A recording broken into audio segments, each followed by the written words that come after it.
Hello दोस्तों, कैसे हो दोस्तों। आज हम इस वीडियो में एनबीएस में जो मेस हेल्पर का वैकेंसी निकली हुई है उसका एग्ज़ाम डेट भी अनाउंस हो चुका है। ठीक है, तो अगर आपने अभी तक प्रिपरेशन चालू नहीं किया है तो प्रिपरेशन स्टार्ट जल्दी कर दीजिए। और 2 पार्ट मैंने महा मैराथन क्लास का बना दिया है ऑलरेडी, और यह क्लास 3rd आज है। ठीक है, उससे पहले मैंने लगभग 40 to 45 वीडियो एमसीक्यू क्वेश्चंस का सब्जेक्ट स्पेसिफिक नॉलेज, ठीक है, एनबीएस मेस हेल्पर का सब्जेक्ट स्पेसिफिक नॉलेज का एमसीक्यू क्वेश्चंस का लगभग 45 वीडियो मैंने ऑलरेडी बना दिया है। अगर आपने अभी तक वो वीडियो नहीं देखा तो मेरे चैनल पर प्लेलिस्ट बना हुआ है, वहाँ जाकर देख सकते हैं। प्लेलिस्ट का लिंक डिस्क्रिप्शन बॉक्स में डाल देंगे तो वहाँ से भी देख सकते हैं।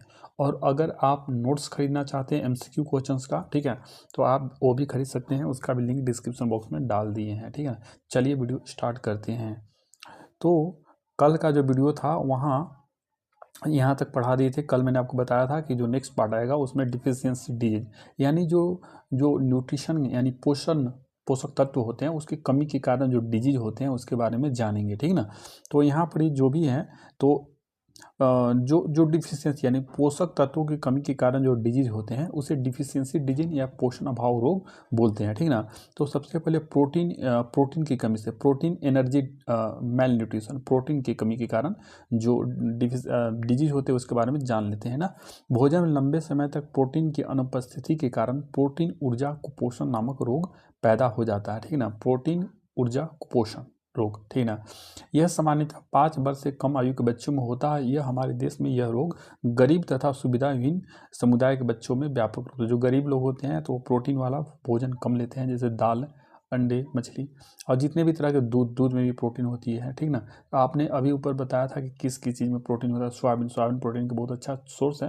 तो वो ये गरीब लोग इतना उनके पास सुविधा नहीं होती तो वो खा नहीं पाते, उसके कारण उन्हें प्रोटीन के कारण मेल न्यूट्रिशन हो जाता है ना। जब बच्चे इस रोग से पीड़ित होते हैं तो उनके शरीर में रोगों से लड़ने की क्षमता कम हो जाती है ना। प्रोटीन एनर्जी मेल न्यूट्रिशन जब हो जाता है तो उनको रोगों से लड़ने में की जो क्षमता होती है, इम्यूनिटी होती है, वो कम हो जाती है, जिसके कारण उन्हें दस्त और अन्य संक्रमण से होने का संक्रमण मतलब इन्फेक्शन होने का खतरा बढ़ जाता है। ठीक ना, तो प्रोटीन ऊर्जा कुपोषण 2 प्रकार के होते हैं। प्रोटीन ऊर्जा कुपोषण 2 प्रकार के होते हैं। जब प्रोटीन की मात्रा कम और कार्बोहाइड्रेट से मिलने वाली ऊर्जा पर्याप्त हो तो इस स्थिति को क्वाशीओकर कहते हैं। यानी आपको पता ही है कि जो ऊर्जा है तो ऊर्जा हम लोग कहाँ से मिलते हैं, कार्बोहाइड्रेट से लेते हैं, वसा से लेते हैं, प्रोटीन से भी लेते हैं, लेकिन सबसे ज़्यादा ऊर्जा हम लोग कार्बोहाइड्रेट से ही लेते हैं। ठीक है, और हालांकि इक्वल मात्रा में लिया जाए तो वसा से ज़्यादा ऊर्जा मिलती है, लेकिन कुछ मात्रा में ऊर्जा हम लोग प्रोटीन से भी लेते हैं। ठीक है ना, और प्रोटीन मुख्य रूप से हम लोग इसलिए लेते हैं कि शरीर का ग्रोथ अच्छे से हो। ठीक ना, शरीर का ग्रोथ अच्छे से हो, लेकिन जब प्रोटीन की, लेकिन सभी का फिक्स है कि हमको इतना इतना इतना लेना है। ठीक ना, एज के हिसाब से आप क्या काम करते हैं उसके हिसाब से। तो जब प्रोटीन की मात्रा कम हो, जब प्रोटीन आप कम खाते हैं और कार्बोहाइड्रेट से मिलना वाली ऊर्जा पर्याप्त हो ना, तो इस स्थिति को क्वाशीओकर कहते हैं ना। यानी प्रोटीन की कमी हो रही है आपके शरीर में तो उस स्थिति को क्वाशीओकर कहते हैं। इस पोषण अभाव रोगों के कारण बच्चे का पेट मटके की तरह विकसित हो जाता है। पेट बाहर निकल जाएगा ना, पेट कैसा हो जाएगा, बाहर निकल जाएगा। जैसा कि आप ये फिगर में देख सकते हैं, ये बच्चे का पेट कैसा हो गया, ऐसा हो जाएगा। ठीक ना, जब लंबे समय तक प्रोटीन और ऊर्जा दोनों की कमी रहती है, प्रोटीन की भी और ऊर्जा दोनों की कमी रहती है, तो इस स्थिति में पैदा होने वाले बच्चे को मरासमस कहते हैं। जैसे कि अगर आप में केवल प्रोटीन की कमी है और कार्बोहाइड्रेट आप अच्छी मात्रा में ले रहे हैं, तब उस बीमारी को क्वाशीओकर बोलेंगे। ठीक है ना, क्वाशीओकर। लेकिन अगर आप में प्रोटीन की कमी है और एनर्जी की भी कमी, जैसे आप ना तो कार्बोहाइड्रेट वाला भोजन खा रहे हैं नहीं प्रोटीन वाला, तो उस स्थिति को मरासमस बोलते हैं ना। तो दोनों अलग अलग बीमारी है। जैसे प्रोटीन की कमी से आपको क्वाशीओकर हो जाएगी, लेकिन प्रोटीन और कार्बोहाइड्रेट दोनों की ही कमी से अगर आपके शरीर में हो गई तो उस स्थिति को मरासमस कहते हैं ना। इन दोनों ही परिस्थितियों में बच्चे का विकास रुक जाता है और वो अपनी पूर्ण क्षमता में विकसित नहीं हो पाता है। तो जो दूसरा वाला जो बच्चा है, ये वाला आप देख सकते हैं, यह बच्चा मरासमस नामक बीमारी से पीड़ित है, और जो ऊपर वाला जो बच्चा आपने देखा ना, वो क्वाशीओकर नामक बीमारी से पीड़ित है। ठीक ना, जब बच्चे के आहार में कार्बोहाइड्रेट की कमी हो जाती है तो उसका वजन कम होने लगता है। जब अगर कार्बोहाइड्रेट वाला भोजन आप खाते हैं, कम खाते हैं, तो आपके शरीर में वजन, आपका शरीर कम होने लग जाता है और वह कमज़ोर होने लगता है। एक अन्य प्रकार का कुपोषण है अत्यधिक कैलोरी का सेवन।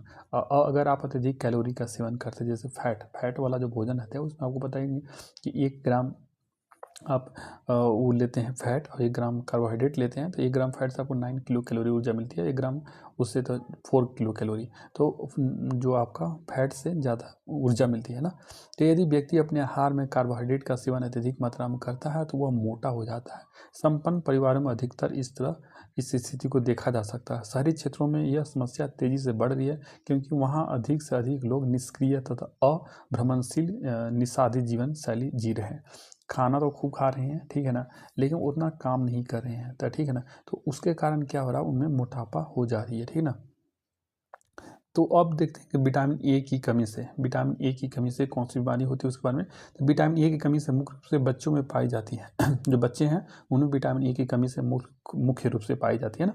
गर्भवती महिला जो प्रेग्नेंट वुमेन होती है में भी इसकी कमी हो जाती है ना। विटामिन ए शरीर को बढ़ोतरी और विकास के लिए ज़रूरत होता है। विटामिन ए है शरीर के ग्रोथ के लिए, जैसे तो प्रोटीन ग्रोथ के लिए होता है, लेकिन विटामिन ए भी आपको ज़रूरत पड़ती है। इसकी कमी से शरीर का विकास रुक जाता है। विटामिन ए की कमी से आँख की पुतलियों के सफ़ेद हिस्से में सूखापन आना शुरू हो जाता है और लंबे समय तक इसकी कमी के कारण आँख के इस हिस्से में सिकुड़न आने लगती है। यहाँ तक कि आँख के कॉर्निया होता है, काले हिस्से अथवा पुतली में भी धुंधलापन होने लगता है। ऐसी स्थिति को आंखों में अंधापन भी आ सकती है ना, अंधापन, ठीक है ना। कम रोशनी में बच्चे को देखने में परेशानी होती है ना, होने लगती है। अगर लंबे समय तक विटामिन ए की कमी हो जाती है तो क्या होता है, आपको देखने में परेशानी हो सकती है। इस स्थिति में सुधार के लिए भोजन में अधिक मात्रा में विटामिन ए लेना आरंभ करना चाहिए। तो विटामिन ए सबसे ज़्यादा किस में पाया जाता है, तो जो गाजर होता है उसमें विटामिन ए पाया जाता है उसके अलावा फल सब्जियाँ वगैरह आप खाएंगे तो विटामिन ए की कमी नहीं होगी। अभी ऊपर आपको बताया था कि किस किस चीज़ें में, पिछले वीडियो में, ये विटामिन ए अधिक मात्रा में पाया जाता है, तो वो चीज़ें आप ले सकते हैं ना। आपको यह जानकर दुख होगा कि भारत में विटामिन ए की कमी से हर वर्ष 40,000 बच्चे नेत्रहीन हो रहे हैं। यानी हर साल बच्चे भारत में लगभग 40,000 बच्चे विटामिन ए की कमी से वो ब्लाइंड हो जा रहे हैं, ठीक है ना। लौह तत्व की कमी, और लौह तत्व की कमी जो आयरन की कमी से कौन सी बीमारी होती है, एनीमिया। आयरन की कमी से कौन सी बीमारी होती है, एनीमिया, ठीक है ना। लौह तत्व की कमी से होने वाले रोग, एनीमिया, हमारे देश में होने वाली दूसरी सबसे बड़ी पोषण संबंधी समस्या है, ठीक है ना। यह रोग सभी आयु समूह के महिलाओं और बच्चों में पाया जाता है। जितने भी एज के ग्रुप के जो लेडीज होते हैं उनमें भी, और जो बच्चों में भी एनीमिया होती है अक्सर, ठीक है ना। हमारे देश में एनीमिया के प्रमुख कारण, हमारे देश में एनीमिया क्यों होती है, आहार में लौह तत्व वाले खाद्य पदार्थों को शामिल न किया जाना, अथवा इसका या तो जो लौह तत्व जिसमें रहते हैं वह खाद्य पदार्थ न लेना, या लेते भी है तो कम लेना। तो आपको पता ही है कि जो आयरन वाला किस में अधिक पाया जाता है, तो ऊपर बताया था, ठीक है ना। वैसे जो आपका पालक वगैरह होती है, पालक, हरे पत्तेदार सब्जियां, गुड़ वगैरह में आयरन भरपूर मात्रा में होती है, तो ये चीज़ें आप ले सकते हैं, ठीक ना। बड़े बच्चे तथा वयस्कों में पेट के कीड़ों का होना, ठीक ना। बड़े बच्चों तथा वयस्कों में पेट में कीड़ा होते हैं, उसके कारण भी आयरन की कमी हो जाती है। प्रसूति के समय अथवा किसी दुर्घटना के कारण अधिक मात्रा में रक्त यानी ब्लड बह जाता है, उसके कारण भी आपको शरीर में आयरन की कमी हो जाती है। आपने पढ़ा है ना, पहले पढ़ा है, आपको बताया था, हीमोग्लोबिन के निर्माण के लिए लौह तत्व की आवश्यकता होती है, हीमोग्लोबिन के लिए, ठीक ना। लौह तत्व के अभाव अथवा एनीमिया में खून में हीमोग्लोबिन की मात्रा कम हो जाती है ना। खून में क्या हो जाती है, हीमोग्लोबिन की मात्रा में कम हो जाती है, जिससे कोशिकाओं को मिलने वाली ऑक्सीजन की मात्रा घट जाती है। आपको पता ही है कि जो ऑक्सीजन है हीमोग्लोबिन के साथ मिल जाता है, ऑक्सी हीमोग्लोबिन बना लेता है और उसी से शरीर के पूरे भाग में पहुंचता है। ऐसे होने पर आप हर समय आलस और थकान महसूस करने लगते हैं। अगर आपके शरीर अगर आलस और थकान महसूस करते हैं तो समझ लीजिए आपके शरीर में आयरन की कमी है, ठीक ना। इसलिए आप अपनी पूरी क्षमता से काम नहीं कर पाते हैं, ठीक है। तो अगर आप भी पूरी क्षमता से नहीं काम कर पाते हैं तो आपको आयरन लेने की ज़रूरत है ना। विटामिन बी कॉम्प्लेक्स, जैसे विटामिन बी है तो उसके अंतर्गत बहुत सारे विटामिन आते हैं, B1, B2, B3 से लेकर B12 तक, इस सभी को मिला के विटामिन बी कॉम्प्लेक्स बोला जाता है, ठीक ना। तो भोजन में विटामिन बी की मात्रा कम लेने से इस रोग के लक्षण दिखने लगते हैं। इसके आम लक्षण हैं मुंह का पकना, मुंह है ना, मुंह का पकना, जीभ में छाले पड़ जाएंगे, वो विटामिन बी कॉम्प्लेक्स के कारण होता है। जीभ का लाल होना और मुंह के किनारे कटना, मुंह है, मुंह के किनारे पर लगा कटा कटा ना, तो भी विटामिन बी कॉम्प्लेक्स के कारण होती है। कई बार इसके साथ साथ दस्त और पेचिश के लक्षण भी दिखाई देने लगते हैं ना। इसमें व्यक्ति को भूख नहीं लगती है और भोजन पचाने में मुश्किल होने लगती है, ठीक ना। भूख भी नहीं लगेगी, भोजन भी पचाने में मुश्किल होगा, ठीक है ना, डिफिकल्टी आएगी। पहले यह रोग बेरी बेरी नाम से जाना जाता था और विशेष रूप से उन स्थानों पर होता था जहाँ पॉलिश किए हुए चावल अधिक खाए जाते थे। तो अभी आपको पता ही है कि इंडिया के हर भाग में लगभग लोग पॉलिश किया हुआ है चावल ही खाते हैं। तो इसके कारण भी विटामिन बी कॉम्प्लेक्स की कमी हो जाती है। अब यह रोग दिखाई नहीं देता। सफ़ेद चावलों के स्थान पर ब्राउन चावल का सेवन करने से इस रोग का निवारण किया जा सकता है, ठीक ना। अब विटामिन सी की कमी के कारण कौन सा रोग होता है, तो स्कर्वी होता है। और विटामिन सी खट्टे फलों में पाए जाते हैं ना। विटामिन सी की कमी मुख्य रूप से ताज़े फल और सब्जियों के न खाने से होती है। इस रोग को स्कर्वी कहते हैं ना। इसमें हमारे मसूड़े, दांत और आंत होते हैं, इंटेस्टाइन और हड्डियाँ कमज़ोर पड़ जाती है।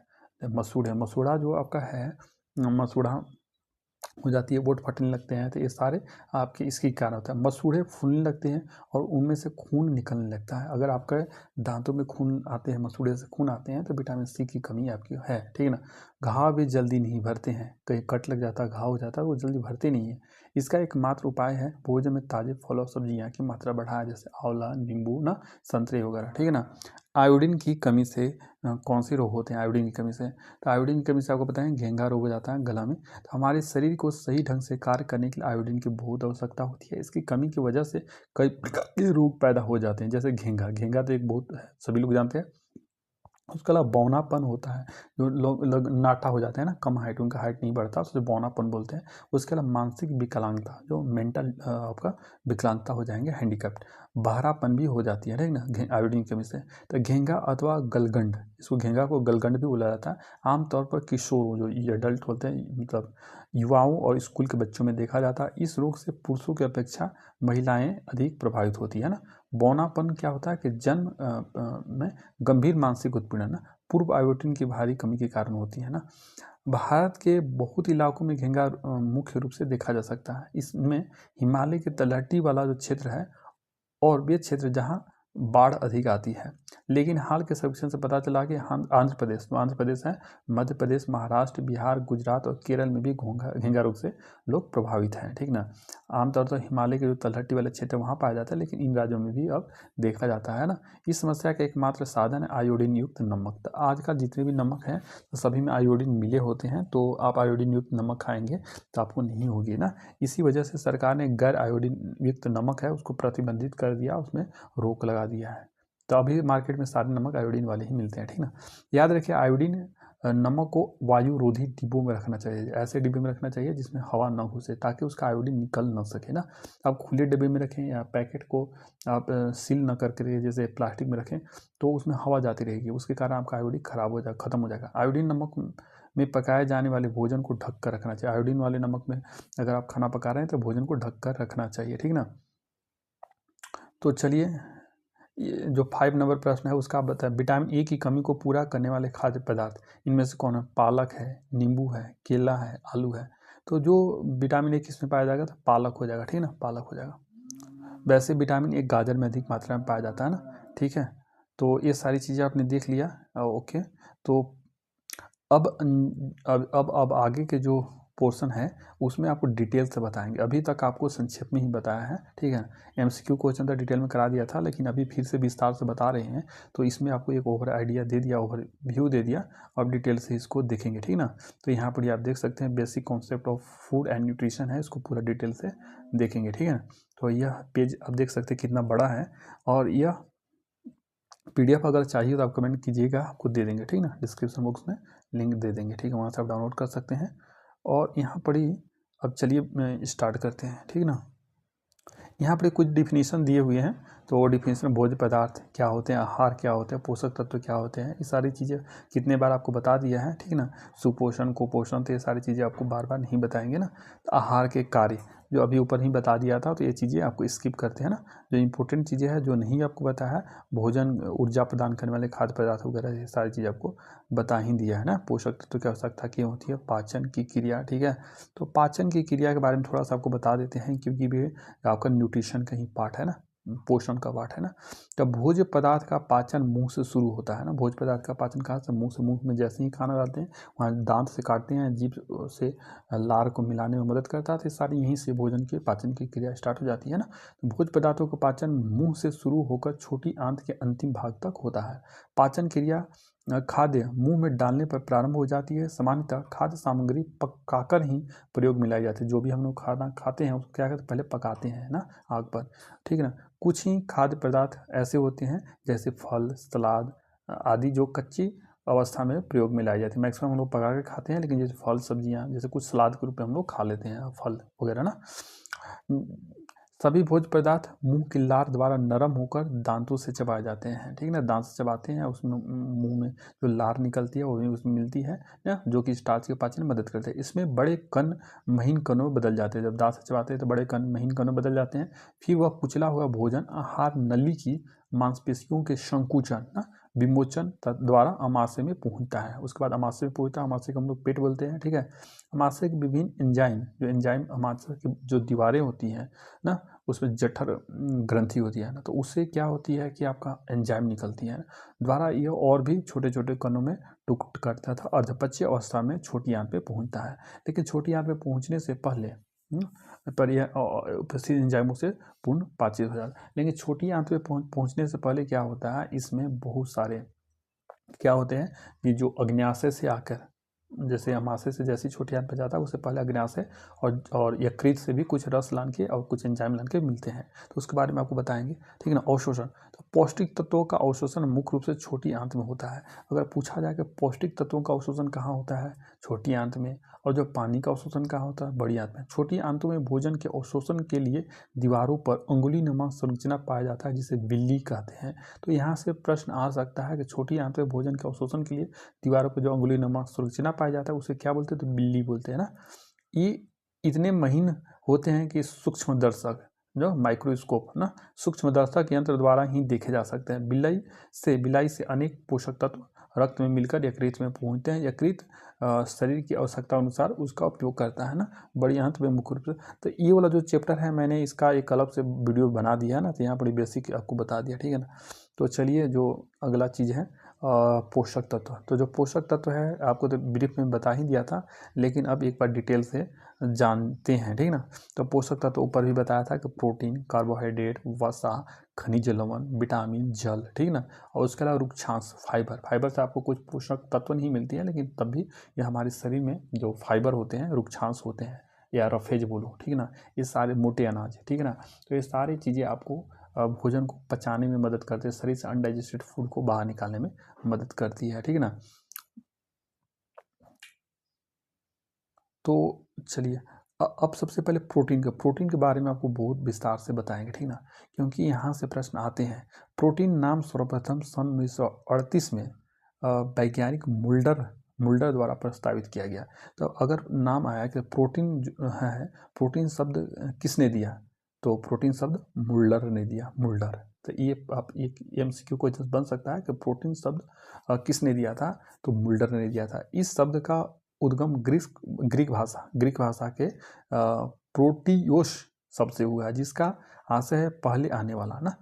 यह नाम इसलिए प्रस्तावित हुआ क्योंकि उस समय भी यह तत्व जीवन के लिए सबसे प्रमुख तत्व माना जाता था ना। तो प्रोटीन का खोज किसने किया, प्रोटीन नाम किसने दिया, इस तरह का प्रश्न पूछा जाए तो आंख बंद करके मुल्डर बना दीजिए, मुल्डर ना। जैसे बॉडी बिल्डर, तो बॉडी बिल्डिंग के लिए किसकी जरूरत पड़ती है, प्रोटीन क्या, तो बिल्डर, मुल्डर, इस टाइप से आप रिलेट कर लीजिएगा, ठीक है ना। मानव शरीर सूक्ष्म इकाइयों यानी कोशिकाओं से बना होता है ना।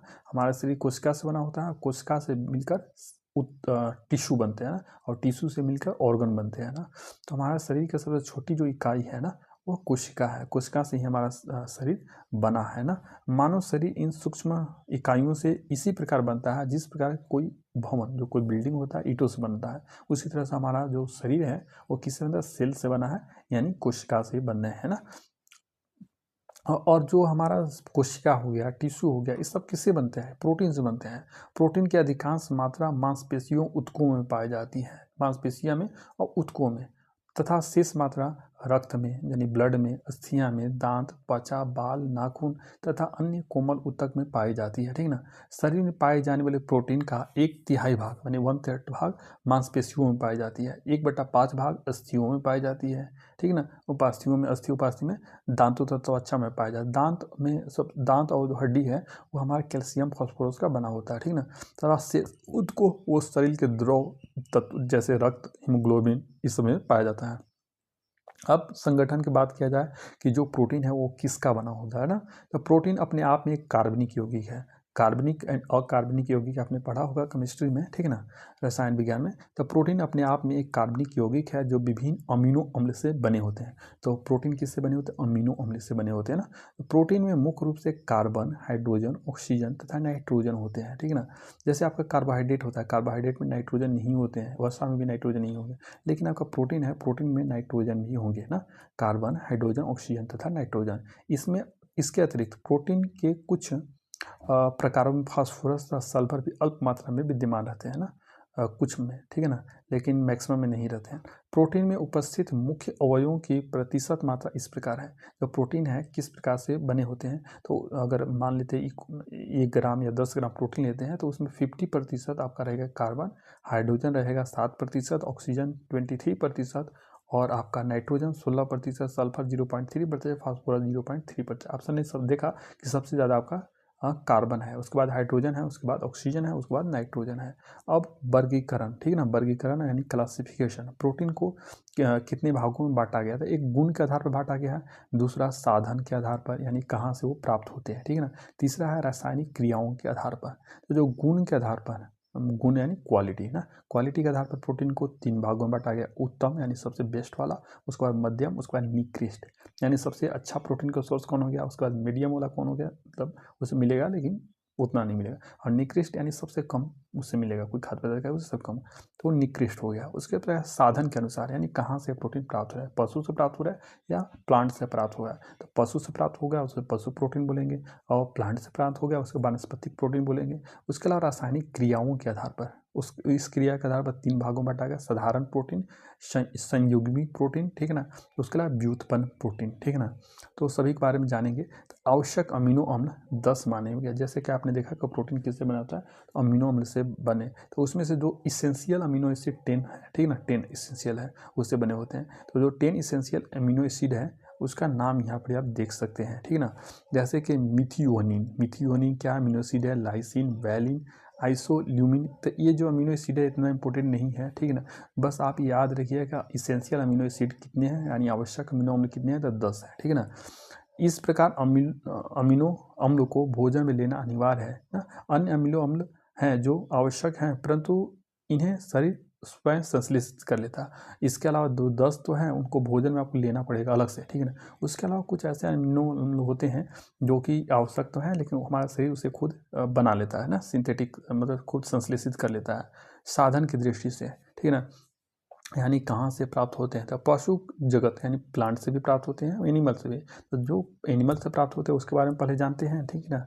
समस्त जगत, समस्त पशु जगत से प्राप्त होने वाले पदार्थों में पाया जाता है जाने वाले प्रोटीन इस वर्ग में आता है। जैसे मांस से भी प्रोटीन मिलता है, मछली से, अंडा से, दूध से, और दही, दूध से जो सामग्री बनती है, ठीक है ना, पनीर वगैरह, दूध से बनी हुई वस्तुओं में यह प्रोटीन होता है। अंडा सर्वप्रथम प्रोटीन का स्रोत है। जो अंडा है तो प्रोटीन का सबसे अच्छा स्रोत है, अंडा से आपको मिलती है क्योंकि इसमें सभी आवश्यक अमीनो अम्ल गुण और मात्रा में उपयुक्त होते हैं, ठीक ना। तो अंडा से प्रोटीन का बहुत अच्छा स्रोत है, ठीक ना। उसके अलावा जो प्लांट से प्राप्त होते हैं तो पशु जगत की तरह वनस्पति जगत से प्राप्त होने वाले भोज्य पदार्थों में पाए जाने वाले प्रोटीन वनस्पति प्रोटीन कहलाते हैं, ठीक ना।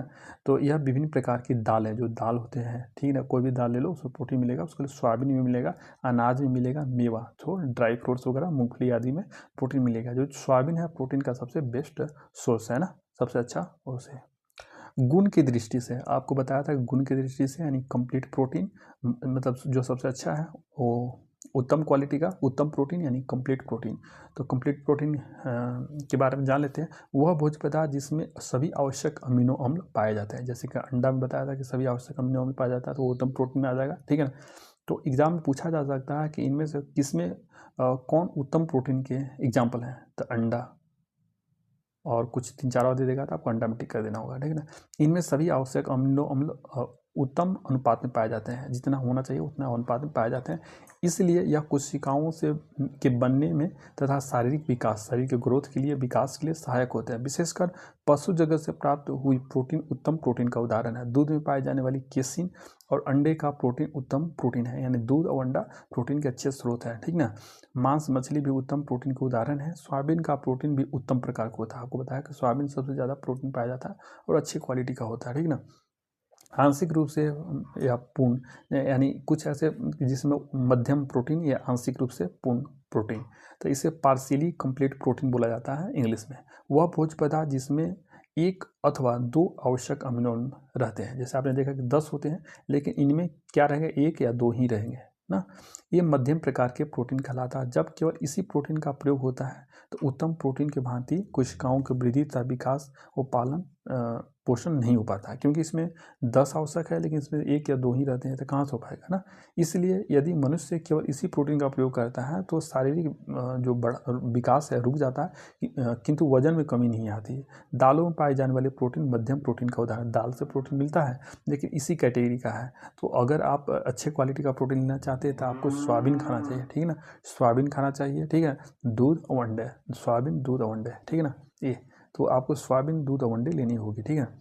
जो अब इनकम्प्लीट प्रोटीन है, यानी उसमें बहुत कम प्रोटीन पाया जाता है। निष्कृष्ट प्रोटीन हुआ जिसमें बहुत कम आवश्यक अम्ल होते हैं। इसमें न तो शरीर की वृद्धि होती है और न ही कोशिकाओं का निर्माण होता है और न ही अन्य क्रियाएं होती है। इसका उदाहरण मक्के के जीन प्रोटीन, ठीक है ना। मक्के के जो जीन प्रोटीन है वो इसका एग्जाम्पल होता है। यदि इस प्रोटीन को अन्य उत्तम और मध्यम प्रोटीन के साथ मिलाकर प्रयोग किया जाए तो यह भी उपयोगी बन सकता है। जैसे रोटी के साथ दूध, रोटी और दूध खा, दूध में अच्छी क्वालिटी का प्रोटीन होता है, रोटी के साथ दूध ले लो। इस प्रकार का संपूरक, तो इस प्रोटीन को संपूरक प्रोटीन कहा जाता है। यानी इसमें भी प्रोटीन होती है लेकिन इसके किसी दूसरे प्रोटीन के साथ आपको खाना होगा, ठीक ना। तो इसलिए इसके संपूरक प्रोटीन या इनकम्प्लीट प्रोटीन बोला जाता है ना। अब देखते हैं साधारण प्रोटीन, यानी रासायनिक दृष्टि से आपको बताया कि कितने तरह के, रासायनिक क्रिया की दृष्टि से प्रोटीन के 3 वर्गों में बांटा जाए रासायनिक क्रिया के। तो इसमें है सिंपल प्रोटीन, ठीक है। उसके अलावा है संयुग्मी यानी कॉन्जुगेटेड प्रोटीन, तीसरा व्युत्पन्न यानी ड्राइव्ड प्रोटीन। तो ये तीनों के बारे में जो नेक्स्ट वीडियो में है वहाँ आपको देखने के मिलेगा, क्योंकि यह वीडियो लंबा हो गया, ठीक है ना। क्योंकि मैं 20 मिनट से ज़्यादा वीडियो लंबा नहीं बनाता। अब ये वीडियो आपने देखा कि 26 मिनट का हो गया, ठीक है। तो इस वीडियो को यहीं समाप्त करते हैं। अगर आपको ये वीडियो पसंद आया तो इसे लाइक करें, चैनल को सब्सक्राइब करें and share this video to your friends and relatives and comment करके बताना कि अगला वीडियो आपको कौन से टॉपिक पर चाहिए। Thank you friends.